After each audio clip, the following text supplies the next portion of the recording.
तुळजाभवानी मंदिरात भाविकांच्या 2 गटांमध्ये तुफान राडा झालाय। चैत्र पौर्णिमा यात्रेच्या गर्दीमध्ये अगदी क्षुल्लक कारणावरून वाद झाला। यावेळेस भाविकांनी एकमेकांवर अक्षरशः नारळ आणि फळं फेकून मारल्याने मोठा गोंधळ उडालाय। पुजाऱ्यांनी मध्यस्थी करत हा वाद आटोक्यात आणला। या राड्याचा व्हिडिओ सध्या सोशल मीडियावर व्हायरल झालाय। भाविकांनी मंदिराचं पावित्र्य जपण्याचं आवाहन केलं जातंय।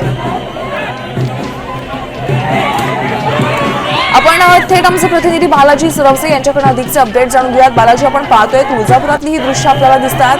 2 गटातले भाविकांमध्ये हाणामारी झालेली आहे। काही या संदर्भात काय अधिकचे अपडेट्स आहेत? या दोन्ही गटांवर आता गुन्हा नोंदवण्यात आलेला आहे की नाही? आपण जर पाहिलं तर महाराष्ट्राची कुलस्वामी आई तुळजाभवानी मातेच्या मंदिरात सध्या चैत्र पौर्णिमा यात्रा सुरू आहे। या यात्रेनिमित्त राज्यातून मोठ्या संख्येने भाविक जे आहेत ते तुळजापुरात दाखल झालेले होते। मात्र मंदिराच्या मध्ये 2 गटामध्ये भाविकांच्या 2 गटामध्ये हा राडा झाल्याची परिस्थिती जी आहे ती पाहायला मिळाली।